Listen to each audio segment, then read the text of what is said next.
3 মে বুধবার রাত 8টায় জাহিদ হোসেন আছে এডিটর স্পিকে জানিয়ে দিচ্ছে শিরোনাম।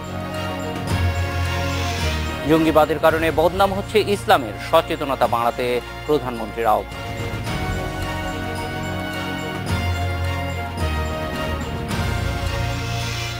রাজধানী সহ দেশের মধ্যাঞ্চল বজ্রপাতের ঝুঁকিতে সতর্ক থাকার কথা বললেন আবহাওয়াবিদরা।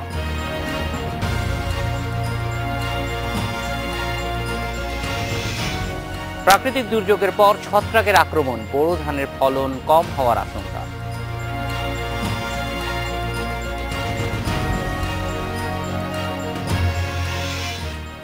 দেশের কোথাও যাতে সন্ত্রাস জঙ্গিবাদের ঠাঁই না হয় সেজন্য সবাইকে আরো সক্রিয় হওয়ার আহ্বান জানিয়েছেন প্রধানমন্ত্রী শেখ হাসিনা। দুপুরে গণভবন থেকে ঢাকা বিভাগের 13 জেলার মানুষের সঙ্গে ভিডিও কনফারেন্সে তিনি এই আহ্বান জানান। এর আগে ভিডিও কনফারেন্স উত্তরাঞ্চলের 11টি গুচ্ছগ্রাম উদ্বোধন করেন প্রধানমন্ত্রী। তিনি বলেন, প্রতিটি ভূমিহীনের মাথা গোঁজার ঠাঁই নিশ্চিত করা হবে। সম্প্রতি সারা দেশে জঙ্গি বিরোধী অভিযানে বেশ কয়েকটি জঙ্গি আস্তানা গুড়িয়ে দেওয়া হয়েছে, নিহত হয়েছে বেশ কয়েকজন জঙ্গি। এজন্য গণভবন থেকে ভিডিও কনফারেন্সে আইনশৃঙ্খলা বাহিনী ও তাদের সহযোগিতাকারী সাধারণ জনগণকে ধন্যবাদ ও অভিনন্দন জানান প্রধানমন্ত্রী শেখ হাসিনা। সকলকে আমি আন্তরিক ধন্যবাদ জানাবো, অভিনন্দন জানাই। জঙ্গিবাদের কারণে দেশের ভাবমূর্তি যেন নষ্ট না হয় সেজন্য সমাজের সব শ্রেণী পেশার মানুষকে সতর্ক থাকতে বলেন প্রধানমন্ত্রী। শুধু আমাদের দেশে না, আন্তর্জাতিক পর্যায়ে ইসলাম ধর্মকে হেয় প্রতিপন্ন করছে এই কিছু সংখ্যক বিপদগামী ধর্মের নাম নিয়ে যারা মানুষ খুন করে। ওলামা একরাম সকলকে আমি আহ্বান জানাবো যে ইসলাম যে শান্তির ধর্ম, পবিত্র ধর্ম, ইসলামের যে এই নিরীহ মানুষ হত্যা বা খুন খারাপি বা জঙ্গিবাদের কোনো স্থান নাই, এই বিষয়টা সকলের সামনে তুলে ধরা। এর আগে লালমনিরহাট, ফরিদপুর, পঞ্চগড়, ঠাকুরগাঁ, দিনাজপুর, রংপুর ও গাইবান্ধা জেলায় 11টি গুচ্ছগ্রামের উদ্বোধন করেন প্রধানমন্ত্রী। এ সময় ভিক্ষুক পুনর্বাসন ও গৃহহীনদের তালিকা তৈরি করতে জেলা প্রশাসকদের নির্দেশ দেন প্রধানমন্ত্রী। এই ঘর বাড়ি যেটুকু আমরা দিয়েছি, সাথে সাথে আমরা কর্মসংস্থানের ব্যবস্থা করে দিচ্ছি, আমরা ঋণের ব্যবস্থা করে দিচ্ছি।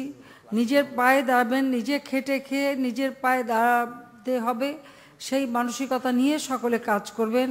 ওই অভাবে পড়ে আবার এই ঘরের টিন বিক্রি, চাল বিক্রি বা কোনো প্রভাবশালীর হাতে পড়ে এই জমি বা বাড়ি যেন বিক্রি না হয় সেদিকে আপনারা দেখবেন। যদি কোনো সমস্যা বলবেন, আমরা তার সমাধান করব। প্রত্যন্ত জনপদ থেকে শুরু করে সবার জন্য যোগাযোগ, বিদ্যুৎ ও শিক্ষার পরিধি বাড়িয়ে জীবনমান বাড়ানোর আশ্বাস দেন প্রধানমন্ত্রী। নিজেরা আর্থিক সচ্ছলতা অর্জন করে। অনিমেষ কর, ইন্ডিপেন্ডেন্ট নিউজ, ঢাকা। জঙ্গি সংকট নিয়ে কথা বলতে আমাদের সঙ্গে আছেন নিরাপত্তা বিশ্লেষক মেজর জেনারেল অবসরপ্রাপ্ত মোহাম্মদ আব্দুর রশিদ। জনাব আব্দুর রশিদ, প্রথমেই জানতে চাই যে প্রধানমন্ত্রী আজকে যে কথা বলেছেন যে জঙ্গিবাদের কারণে ইসলাম ধর্মের বলা যায় যে একরকম বদনাম হচ্ছে, তিনি বলছেন, তো এই বিষয়টিকে অর্থাৎ জঙ্গিবাদের সঙ্গে ইসলামের সম্পর্ক নেই এবং অন্যদিকে আবার জঙ্গিবাদে যারা উদ্বুদ্ধ করছে মানুষকে তারা কিন্তু এই ধর্মের ব্যাপারটাকেই তাদেরকে একটা মন্ত্র হিসেবে দেয়া চেষ্টা করছে। এই ক্ষেত্রে আসলে কিভাবে একটা প্রতিরোধ গড়ে তোলা সম্ভব এবং মানুষের মধ্যে সচেতনতা তৈরি করা সম্ভব, সেই ক্ষেত্রে সামাজিক পর্যায়ে কি ধরনের কাজ আছে এবং সেখানে সরকার কিভাবে ইন্টারভেন করতে পারে? ধন্যবাদ। আসলে এটা ঠিকই তো, ধর্মকে ব্যবহার করেই নিরীহ মানুষ হত্যার যে ছক, সেটি তো জঙ্গিবাদ। এবং এই জঙ্গিবাদ নিরীহ মানুষকে যত মারছে, সে শুধু বাংলাদেশ না, সারা বিশ্বেই এরা বদনাম করাচ্ছে। আর আমাদের যে জঙ্গিবাদের যে জিহাদি তত্ত্ব, এই তত্ত্বটা তো মানুষের সৃষ্টি। তো যারা এই তত্ত্বটা সৃষ্টি করেছেন এবং তারা এটা রাজনৈতিক কারণেই ব্যবহার করেন। তো দেশীয়ভাবে এটি রাজনৈতিক, আন্তর্জাতিকভাবে এটা ভূ রাজনৈতিক। তো সেক্ষেত্রে যেখানে মানুষ প্রভাবিত হচ্ছে, সেই প্রভাব থেকে বের করে আনার সবচেয়ে বড় উপায় হচ্ছে কি, যে মানুষকে সঠিক জ্ঞান দেয়া। অর্থাৎ ইসলাম ধর্ম সম্পর্কে যদি সঠিকভাবে জ্ঞান দেয়া যায় যে এটি সহিংস ধর্ম না, এটি শান্তির ধর্ম, তাহলে মানুষের যে ধর্মের যে উজ্জীবনাকে নিয়ে, উত্তেজনাকে নিয়ে যে তারা তাদেরকে জঙ্গিবাদে ঠেলে দিচ্ছে, সেটি বন্ধ করা সম্ভব। তো এখানে আমাদের একটা বড় প্রতিক্রিয়া বা বড় একটা প্রতিক্রিয়াশীল অংশ আছে, যেটি হচ্ছে যে যারা ইসলামকে নিয়ে রাজনীতি করেন, মানে ইসলাম যখন রাজনীতির একটি অংশ হয়ে দাঁড়ায়, তখন তারা ইসলামকে তার রাজনীতির স্বার্থে যেমন খুশি তেমন ভাবে এটিকে পরিবর্তিত করেন। তখন কোরআনের খণ্ডিত ব্যাখ্যা, দুর্বল হাদিসকে এনে তখন তারা নতুন নতুন তত্ত্ব খাড়া করেন। তো সেই ক্ষেত্রে আমরা দেখছি যে যারা ইসলাম নিয়ে রাজনীতি করেন তারা জঙ্গিবাদের বিরুদ্ধে শক্তভাবে দাঁড়াচ্ছেন না। তাদের সিদ্ধান্তহীনতার কারণেই এই ধরনের ইসলামী সহিংসতার মুখে পড়ছে। তো এখানে একটি হলো যে সব রাজনৈতিক দলকেই যারা ইসলামকে নিয়ে রাজনীতি করুক আর নাই করুক, কিন্তু এটি যে সহিংস ধর্ম না সেটি সম্পর্কে তাদের সিদ্ধান্তে আসতে হবে এবং জনগণকে জানাতে হবে। আরেকটি হচ্ছে যে আমাদের মানুষ হচ্ছে, যদিও আমরা সবাই ধর্মভীরু, কিন্তু ধর্মের উপরে আমাদের যে জ্ঞান সেটা অনেক স্বল্প। তো সেই ক্ষেত্রে আমার মনে হয় যে যারা এই ধর্ম প্রচার করেন বা মানুষ যখন ধর্মের কারণে যাদের কাছে যান তাদের প্রশিক্ষণের প্রয়োজন আছে। তাদেরকে যদি উন্নতভাবে ইসলামের জ্ঞানে আপনি সমৃদ্ধ করতে পারেন তাহলে অবশ্যই যে তারাও জনগণকে সঠিক ইসলামের রাস্তায় নিয়ে আসতে পারেন। সেটি হলো একটি পথ। এছাড়া আরো অনেক পথ আছে, সেগুলো সামাজিক আছে, রাজনৈতিক আছে, সাংস্কৃতিক আছে, সেগুলোকেও আমাদের ব্যবহার করতে হবে। এবং সেই ক্ষেত্রে সরকারের একটা ভূমিকা আছে যে এই সব অংশকে তাকে অ্যাক্টিভেট করতে হবে একটি কোঅর্ডিনেটেড একটা স্কিমের মাধ্যমে। সেটাই বড় কাজ সরকারের। এবং সেক্ষেত্রে আমরা কিছুদিন আগেও দেখেছি যে সরকার যখন বেশ কিছু হামলা হলো এবং সেখানে কিছু বেসরকারি প্রতিষ্ঠানের শিক্ষার্থীরা তো জড়িত ছিল, তখন সব শিক্ষা প্রতিষ্ঠানেই যেন এটা নজরদারির মধ্যে আনা হয়, কারো আচরণে কোনো পরিবর্তন আসছে কিনা সেটা কিন্তু বেশ সফলভাবেই প্রয়োগ করা গেছে। ফলে ইসলামী শিক্ষার জন্য যে প্রতিষ্ঠানগুলি আছে সেগুলোকেও যেন সেখানে যারা শিক্ষক আছেন, যারা অভিভাবক আছেন, তাদের মধ্যে ওই নজরদারির ব্যাপারটা আনা যায়, সেই জন্য একই রকম প্রচেষ্টা নেয়ার সুযোগ আছে কিনা? অবশ্যই সুযোগ আছে। আমরা একটা ভুল করি, সেটি হচ্ছে একটি জঙ্গিত্ব একটি জিনিস, যারা হাতে অস্ত্র তুলে নিয়েছে, যারা মানুষকে কোপাচ্ছে তারা হচ্ছে জঙ্গি। আরেকটা হচ্ছে জঙ্গি যে মতাদর্শ ব্যবহার করছে সেটিকে আমরা জঙ্গিবাদ বলছি। তো জঙ্গি দমন করার মূল কাজটা হচ্ছে আমাদের নিরাপত্তা বাহিনী বা পুলিশ বাহিনীর। কিন্তু জঙ্গিবাদ যে মতাদর্শের বিরুদ্ধে মতাদর্শ দিয়ে যে আমি লড়াই করব, সেই জায়গাটা কিন্তু হচ্ছে পুলিশের নয়, মূল জায়গাটা পুলিশের নয়, সেটি সমাজের, সেটি রাষ্ট্রের, সেটি পরিবারের। তো আমরা দেখেছি যে আমরা যে কাজগুলোকে দেখলাম যে প্রতিটি বিশ্ববিদ্যালয় জঙ্গিবাদের বিরুদ্ধে সেমিনার করছে, কথা বলছে, আলোচনা করছে। তো তখন যারা ভেতরে ভেতরে মানুষকে জঙ্গিবাদে উৎসাহিত করেন তাদের একটি কৌশল আপনি লক্ষ্য করবেন যে একটি পর্যায়ে সে তাকে হিজরত করাচ্ছে। হিজরত মানে হচ্ছে তার সমাজ বা তার পরিবার থেকে তাকে বিচ্ছিন্ন করে তাদের আস্তানায় নিয়ে আটকে ফেলা হচ্ছে। তখনই যেমন খুশি তাকে সে ব্যবহার করছে। তো এই জায়গাটা থেকে আপনাকে ঠেকাতে হলে কি হবে, যে সচেতনতা বাড়াতে হবে এবং এটি যে ধর্ম নয় সেটি সুস্পষ্টভাবে আমাদের যদি সামাজিকভাবে একটা সমন্বিত সম্মিলিত একটি ধারণা তৈরি হয় তাহলে আমার মনে হয় যে মতাদর্শিকভাবে আমরা জঙ্গিবাদকে রুখতে পারবো। এটি একটি গুরুত্বপূর্ণ জায়গা যে জঙ্গিবাদের বিরুদ্ধে আমরা নানান ধরনের প্রস্তুতি দেখছি, সবই সামরিক প্রস্তুতি বা সামরিক বাহিনীর প্রস্তুতি, পুলিশের প্রস্তুতি, কিন্তু মতাদর্শের বিরুদ্ধে আমরা কিভাবে লড়াই করব, সামাজিক লড়াইটা কিভাবে হবে সেটা খুব বেশি দৃশ্যমান মনে হয় না। সেটি দৃশ্যমান করা এবং সেটিকে আরো বেশি জোরালো করা, সেই জন্য তৎপরতাগুলি কিরকম হচ্ছে বা আদৌ হচ্ছে কিনা সেই সম্পর্কে একটু জানতে চাই। আমি বলবো না যে আদৌ হচ্ছে না। আমি দেখেছি ইসলামিক ফাউন্ডেশন ইমাম এবং মুয়াজ্জিনদের প্রশিক্ষণ দেন। আমি দেখেছি যে খুতবা, নিয়ন্ত্রিত খুতবার চেষ্টাও করা হয়েছে। আমি দেখেছি বিভিন্ন মাদ্রাসাতে যারা শিক্ষকতা করেন তাদেরও প্রশিক্ষণের আওতায় এনে সঠিক ইসলামের ব্যবহারকে বাড়ানো হচ্ছে। আমি দেখেছি যে আপনার লাখো ইমামের সমন্বিত যে ফতোয়া জঙ্গিবাদের বিরুদ্ধে। তারপরে তো আমি রাস্তাঘাটে তো সেমিনার দেখছি, মানববন্ধন দেখছি। আমরা বিভিন্ন প্রাতিষ্ঠানিকভাবে দেখেছি ছাত্ররা রাস্তায় নেমে এসে জঙ্গিবাদের বিরুদ্ধে কথা বলেছে, শিক্ষকরা বলছেন, সবাই করছেন। বাট এর মধ্যে একটি ক্ষুদ্র অংশ, যে ক্ষুদ্র অংশ একটি পৃষ্ঠপোষকতা দিয়ে এই ক্ষুদ্র অংশকে সচল রাখা হয়েছে, যারাই আসলে সবচেয়ে বেশি ড্যামেজ করছেন। সেজন্য প্রতিটি প্রতিষ্ঠানে যদি আমরা এরকম একটা ফিল্টারিং, আমি যেটাকে বলবো স্বনির্ধারিত বা সেলফ ফিল্টারিং, যে এই ধরনের ব্যক্তিরা যাতে ছাত্রদের সংস্পর্শে না আসতে পারে টিচার হিসাবে, যারা হিংসার মতাদর্শ ছড়ায়।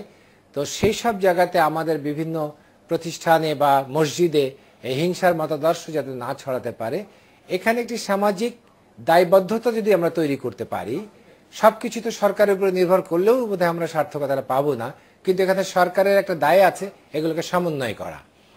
তো এখানে আমরা বলবো যে মসজিদ কমিটির যারা আছেন তারা যদি নিয়ন্ত্রণ করেন তার মসজিদে কি কথা হচ্ছে এখানে, তাহলে তো আমার পুলিশ লাগছে না। আমার বিশ্ববিদ্যালয়ে যদি ছাত্রদেরকে শিক্ষকরা কি মন্ত্র পড়াচ্ছেন সেখানে যদি বিশ্ববিদ্যালয়ের নিজস্ব নজরদারি থাকে, তাহলে তো আমার পুলিশ লাগছে না। এগুলোকে আমার মনে হয় যে আমাদেরকে এখন এইদিকেই তাকাতে হবে, এবং এগুলোকে অ্যাক্টিভেট করার জন্য সবচেয়ে বড় যেটা জায়গা, সেখানে আমি মনে করি পরিবার এবং সমাজ, এবং এখানে সরকার হবে একটি অনুঘটক এবং actually the driver. Major general Abdur Rashid, অনেক ধন্যবাদ আমাদের সঙ্গে যোগ দেওয়ার জন্য। এডিটর স্পিকিং, ইচ্ছা একটা বিরতি। রাজধানী সহ দেশের মধ্যাঞ্চল এবছর বজ্রপাতের ঝুঁকিতে রয়েছে বলে জানিয়েছে আবহাওয়া গবেষণা কেন্দ্র। আবহাওয়াবিদরা বলছেন এই অঞ্চলের বজ্র ঝড়ের উৎসস্থল কিছুটা দক্ষিণে সরে আসায় ঢাকা, মাদারীপুর, টাঙ্গাইল, গাজীপুর ও মানিকগঞ্জ সহ বাংলাদেশের মধ্যভাগে এবার বজ্র ঝড় হওয়ার আশঙ্কা রয়েছে।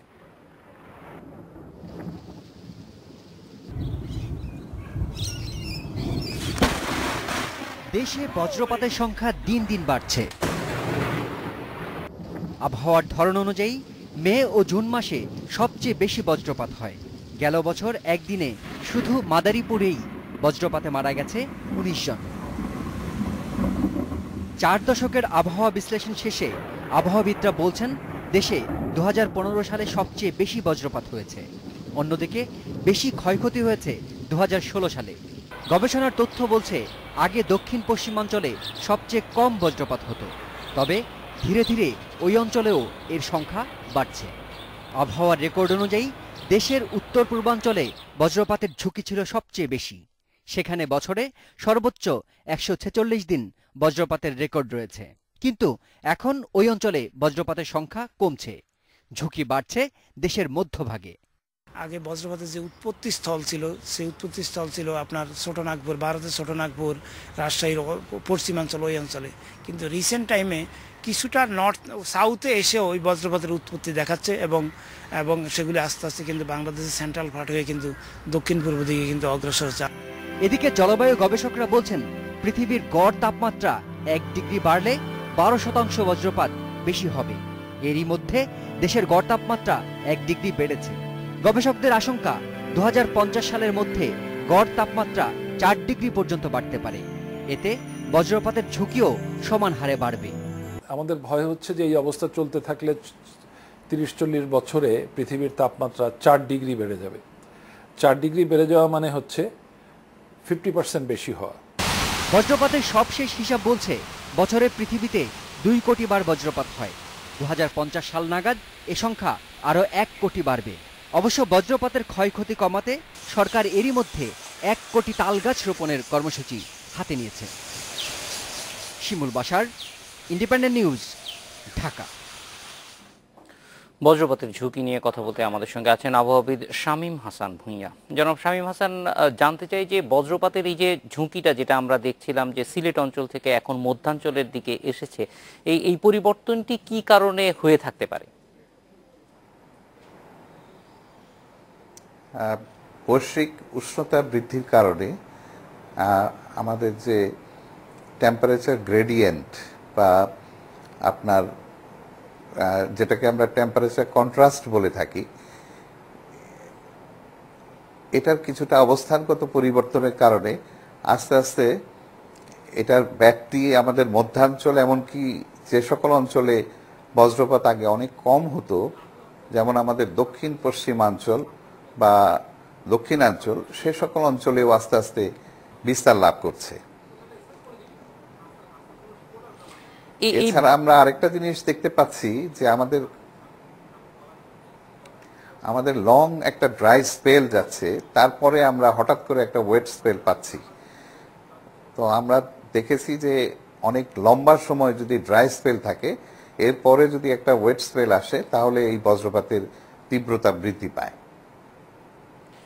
বজ্রপাতের তীব্রতা থেকে রক্ষার জন্য বা বজ্রপাত তো আর কমানোর উপায় হয়তো নেই, কিন্তু বা থাকতেও পারে, কিন্তু বজ্রপাত হলে মানুষ যাতে নিজেকে রক্ষা করতে পারে সেই জন্য কোনো বড় ধরনের বা কি করা যেতে পারে?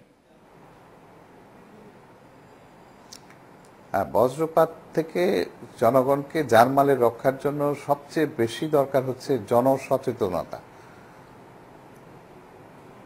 আমরা দেখেছি যে বাংলাদেশের এই অঞ্চল, যে সকল অঞ্চলে বজ্রপাতের তীব্রতা বাড়ে সে সকল অঞ্চলে সাধারণত কৃষকরা যে সময় কাজ করেন ওনারা বেশি ক্ষতিগ্রস্ত হন।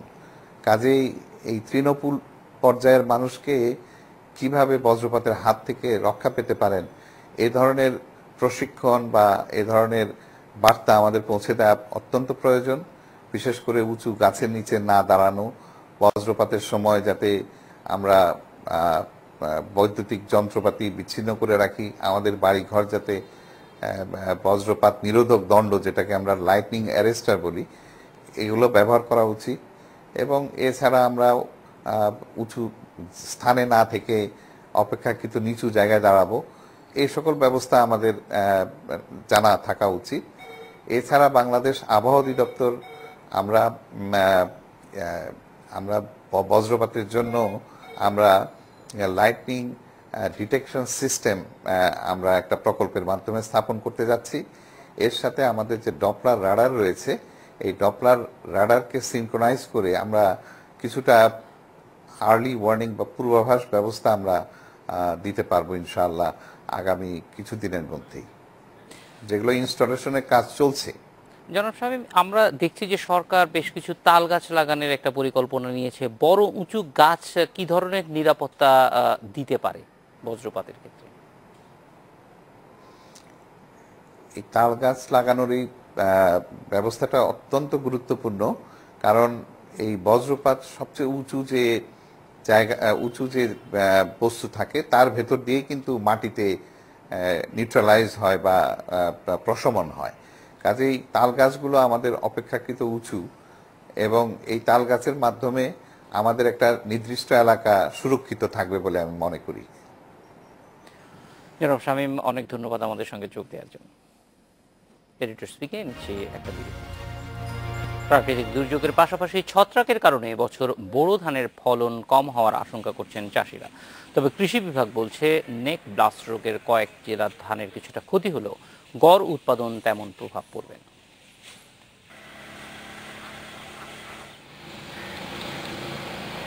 এপ্রিল জুড়ে ঝড় বৃষ্টি, রাতে ঠান্ডা, দিনে গরম আবহাওয়ার কারণে এবার নেক ব্লাস্ট রোগের বিস্তার বেশি। ফলে অন্য বছরের তুলনায় অনেক এলাকাতেই বোরো ধানের ফলন হয়েছে কম বলছেন চাষিরা। ঝড় বৃষ্টির অবস্থায় মানে ধানের অবস্থা খুবই খারাপ, বুঝছেন। গেলবারের মতন তো এবার হবেই না, তো এবার হাফ পাওয়া কঠিন আছে। খুব একটা ফলন আসে না সবারই। এই ঝড়ি ছিল আমাকে বহু ক্ষতি হয়ে গেছে, চিন্তা হয়ে গেছে বেশিরভাগ। তবে 48 লাখ হেক্টর জমিতে 1,92,00,000 মেট্রিক টন বোরো চাল উৎপাদনের লক্ষ্যমাত্রা পূরণ নিয়ে সংশয় নেই জানালেন কৃষি কর্মকর্তারা। কীটনাশকের দোকানগুলি আমাদের মাঠ পর্যায়ে আছে, সেখানে আমরা পর্যাপ্ত পরিমাণে ছত্রাকনাশক ঔষধ রাখার ব্যবস্থা করেছি, যেখান থেকে কৃষকগণ যদি কোনো জায়গায় এই ছত্রাক দেখা যায় সেখান থেকে সংগ্রহ করে দ্রুত সেখানে স্প্রে করছেন এবং সেটা সময় মতো মোকাবেলা করার ফলে এই বছর আমাদের প্রোডাকশনে আমরা মনে করছি যে কোনো ঘাটতি হবে না। এবার প্রতি হেক্টরে গড়ে 4 মেট্রিক টন বোরো চাল উৎপাদনের লক্ষ্যমাত্রা নির্ধারণ করা হলেও পাওয়া যাবে 4.3 মেট্রিক টন, এমন প্রত্যাশাই করছেন কৃষি কর্মকর্তারা। Hasibur Rahman Bilu, independent news, Bogura. বোরো ধানের আবাদ নিয়ে কথা বলতে আমাদের সঙ্গে বগুড়া থেকে আছেন কৃষি সম্প্রসারণ অধিদপ্তরের উপপরিচালক প্রতুল চন্দ্র সরকার এবং খুলনা থেকে সহকর্মী AHM শামীমুজ্জামান। প্রতুল চন্দ্র, এই বছর বোরো চাষে কি ধরনের সমস্যা দেখছেন বা যেই কথাগুলি চাষিরা বলছেন যে কারণে ফলন কম হওয়ার আশঙ্কা তারা করছেন সেগুলি কতটা মাঠ পর্যায়ে আপনারাও দেখতে পেয়েছেন?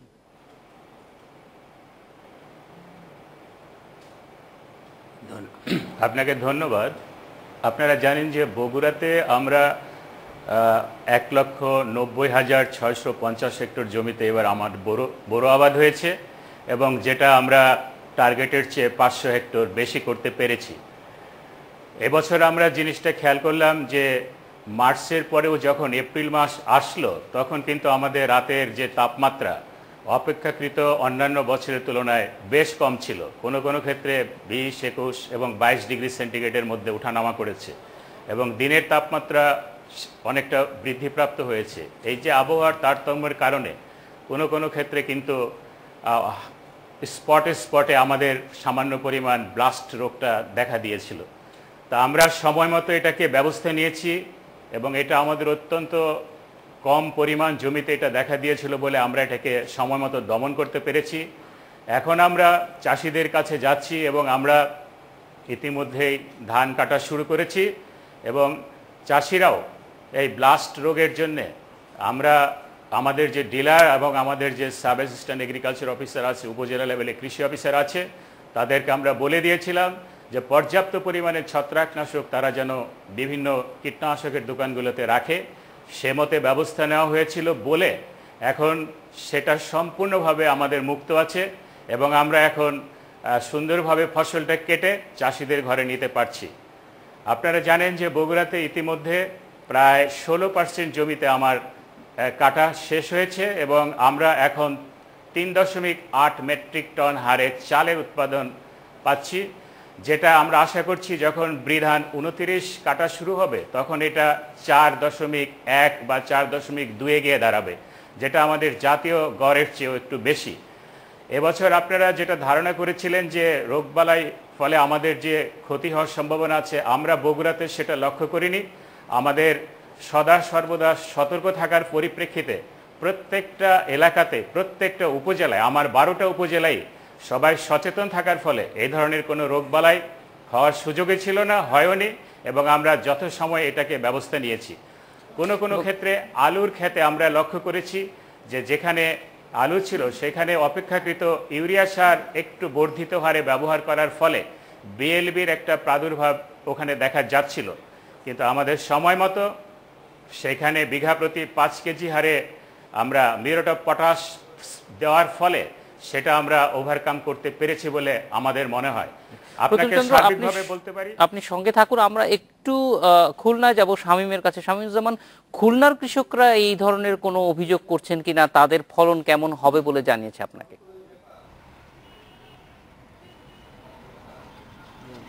একটু বলে রাখি যে বগুড়ায় হচ্ছে কিন্তু খুলনাতে ধান চাষটা একটু আগেই শুরু হয়, অর্থাৎ ডিসেম্বর এবং জানুয়ারির দিকে শুরু হয়। তো খুলনাতে যেহেতু ডিসেম্বর জানুয়ারি মাসের পর ধান চাষ শুরু হয়েছে এবং 8 মাসের পরে কিন্তু খুলনাতে হালকা বৃষ্টি এবং মার্চ পর্যন্ত কিন্তু কখনো গরম কখনো শীত এবং রাতে কিন্তু বেশ কুয়াশা পড়েছে।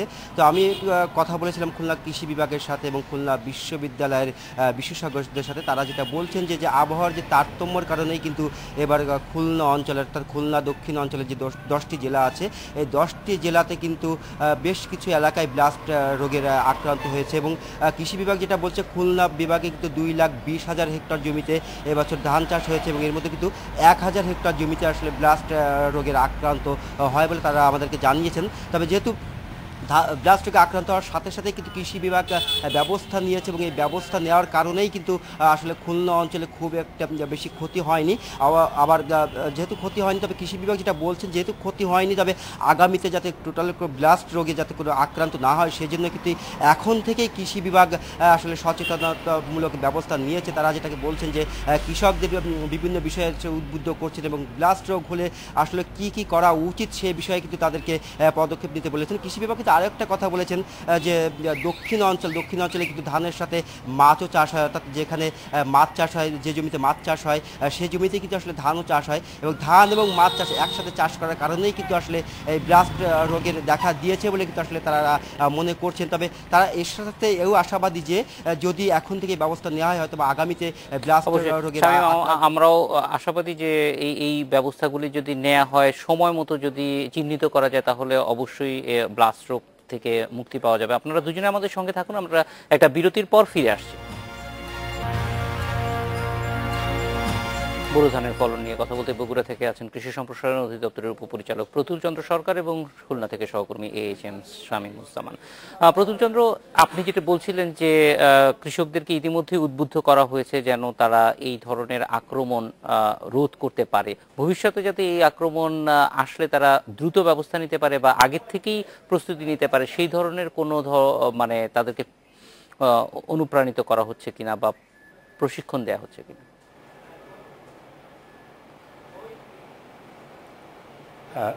আপনাকে আবার ধন্যবাদ।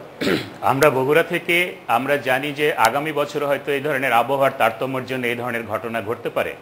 এই জন্য আমরা এবছরই বিভিন্ন এলাকায় উঠান বৈঠক থেকে শুরু করে গ্রুপ মিটিং এবং উপজেলা পর্যায়ে কৃষকদের বিভিন্ন রকম প্রশিক্ষণ দিয়ে আসছি এবং আমরা লিফলেট তৈরি করে মসজিদ সহ কৃষকদের যে সমস্ত জায়গায় কৃষকরা মানে অবস্থান করেন সেখানে আমরা এগুলো বিলি করার ব্যবস্থা করেছি। তাছাড়া আমরা প্রাকৃতিক দুর্যোগের সময় কী ধরনের ব্যবস্থা নেওয়া যেতে পারে এই বিষয়ে আমরা কিন্তু খুব সুন্দর ব্যবস্থা নিয়েছি। এবছর প্রতিটা উপজেলায় প্রতিটা মসজিদের মুয়াজ্জিন সাহেবদের এবং ইমাম সাহেবদের আমরা অনুরোধ করেছিলাম, মন্দিরের পুরোহিতদের অনুরোধ করেছিলাম যে তারা যেন মাইকিং করে বলে দেন যে আমাদের এইবার যে ধান 80% পাকা হয়ে গেলে যেন কেটে ঘরে তুলেন, কারণ আমাদের প্রকৃতির সঙ্গে যুদ্ধ করা সম্ভব নয়। তো আমাদের এইটা অনেকটা কাজে দিয়েছে এবং আপনারা জানেন কোনো কোনো জায়গায় কিন্তু এটা সুন্দরভাবে কেটে তারা ঘরে নিয়েছে। তো আমরা এটা সচেষ্ট আছি এবং আগামী বছর যাতে এই ধরনের কোনো সমস্যা না হয় সেই জন্য আমরা এখন থেকে প্রচেষ্টা চালাবো এবং আমরা আগামী দিনগুলোতে প্রত্যেকটা এলাকাতে আমরা চাচ্ছি যে চাষিদেরকে নিয়ে উঠান বৈঠক সহ অন্যান্য যে সমস্ত গ্রুপ মিটিংগুলি আছে এবং আমাদের যে সমস্ত মিডিয়া আছে সেইগুলোকে ব্যবহার করে এই ব্লাস্ট রোগ তথা অন্যান্য যে সমস্ত রোগগুলি আমাদের এখন প্রাদুর্ভাব হচ্ছে সেই সম্বন্ধে আমরা তাদের বিস্তারিত জানানোর চেষ্টা করব। তা আমরা আশা করছি যে আগামী দিনগুলোতে আমাদের এই প্রচেষ্টার ফলে এই ব্লাস্ট রোগ আমাদের এখান থেকে আর দেখা দিবে না এবং আমাদের চাষিগণ এই বিষয়ে অভিজ্ঞ হয়ে উঠবেন এবং এই বিষয়ে আমাদের যথেষ্ট জ্ঞান লাভ করার ফলে এই জিনিসটা আমাদের এখান থেকে সরে যাবে বলে আমরা মনে করছি। ধন্যবাদ। প্রতুল চন্দ্র, আপনি আমাদের সঙ্গে থাকুন। শামীম, খুলনায় ব্লাস্ট রোগের জন্য কৃষি সম্প্রসারণ অধিদপ্তর বা কৃষি বিভাগ তারা কি ধরনের পদক্ষেপ নিচ্ছে, কৃষকদেরকে তারা কি বলছেন? যেহেতু আমি কৃষি বিভাগের সাথে কথা বলেছিলাম, কৃষি বিভাগের দায়িত্বশীল কর্মকর্তারা যেটা বলেছেন যে আসলে ব্লাস্ট রোগ কিন্তু আগেও ছিল, হয়তো বা এই বছর একটু বেশি, এই জন্য আসলে আতঙ্কের বিষয় হয়ে দাঁড়িয়েছে। তারা যেটা বলছেন যে আসলে ব্লাস্ট রোগের হাত থেকে এখনো পর্যন্ত সম্পূর্ণ রক্ষা পাওয়ার কিন্তু যে উপায়, সেই উপায় কিন্তু কৃষি বিভাগের হাতে নেই, যেহেতু অতীতেও ছিল। তবে একে নিয়ন্ত্রণ করা যায়, সেই নিয়ন্ত্রণের যে উপায় তারা যেটা বলছেন যে সচেতনতা এবং সচেতনতা যেটা বলছেন যে আসলে বীজ শোধনাগার এবং যে সময় ব্লাস্ট রোগের আক্রান্ত হবে সেই সময় যে স্প্রে করা। এবং তারা কিন্তু আর একটা যেটা কথা বলছেন যে কৃষি বিভাগের দীর্ঘদিনের যে দাবিটা যে দক্ষিণ পশ্চিম অঞ্চলটা অন্তত যাতে ক্রপ জোন হিসেবে ভাগ করা হোক, কেননা একই জমিতে দেখা যাচ্ছে ধান চাষ হচ্ছে, একই জমিতে কিন্তু আবার মাছ চাষ হচ্ছে, একই জমিতে কিন্তু আবার সবজি চাষ হচ্ছে। তো এই কারণেই কিন্তু অনেক রোগের আক্রান্ত হচ্ছে ধানগুলো বা বিভিন্ন রোগের কিন্তু প্রাদুর্ভাব দেখা যাচ্ছে। এই জন্য কিন্তু আসলে কৃষি বিভাগ বিভিন্ন সময় প্রস্তাব যেটা দিচ্ছেন যে ক্রপ জোন, অর্থাৎ যে জমিতে ধান হবে শুধু সেই জমিতে ধানই হবে, অথবা মাছের জন্য আলাদা জমি, অথবা সবজির জন্য যে আলাদা জমি। তো এই বিষয়টা কিন্তু তারা বিভিন্ন সময়ে বিভিন্ন ঊর্ধ্বতন মহলেই দাবি জানিয়ে আসছেন। তো কৃষি বিভাগ বলছে যে এই বিষয়টি। প্রতুল চন্দ্র, আপনাদের দুজনকে অনেক ধন্যবাদ আমাদের সঙ্গে যোগ দেওয়ার জন্য। এই ছিল আজকের এডিটর স্পিকে।